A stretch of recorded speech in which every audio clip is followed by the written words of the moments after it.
Rev up your engines! Johnny Boy asks, what do you think of the Ford Raptor as a truck? Okay, I've driven them. I've even driven brand new ones that were demos to check them out for Ford. Now, if you want to spend that kind of money on a pickup truck that is on-road and off-road capability, hey, it's a decent truck to pick. Now, realize, of course, it's a gas hog. I think they're rated like 15 miles a gallon in city and 18 overall.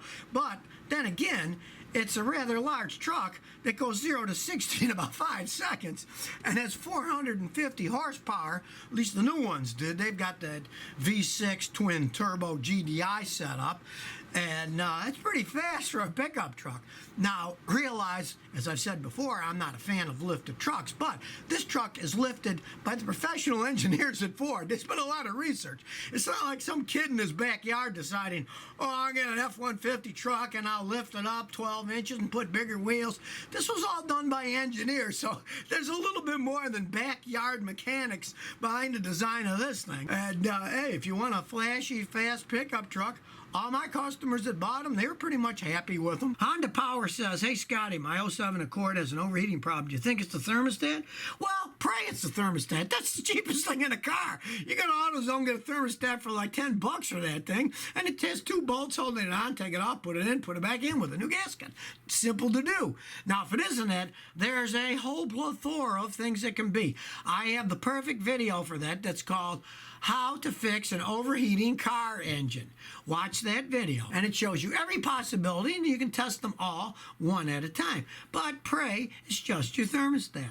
It's the cheapest thing to do. Also, heck, change the radiator cap. They cost 10, 12 bucks, and that just comes on and off. When the engine's cool, just put a new radiator cap on. That's a really cheap thing, and over time, like anything else, they wear out. William Bayardo says, hey, Scotty, why are headlights so expensive? A pair of new ones cost me over 1,500 bucks.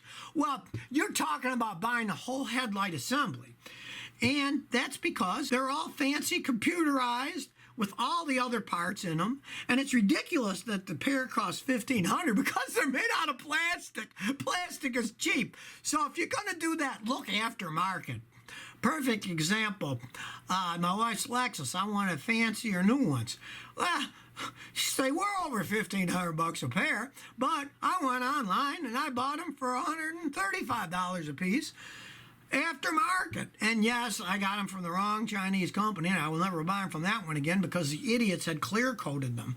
Always ask when you're buying them, have they been clear coated? And if they say yes, don't buy them, because the real ones aren't clear coated. They're good plastic, and you just polish them, and there are very good cleaners and preservatives that you can put on them. Buy the silicone based ones so that plastic doesn't crack and fade over time. If you do it, that lasts. Do not clear coat them, because if they are, it's paint. The paint will crack. That's just what happens on plastic.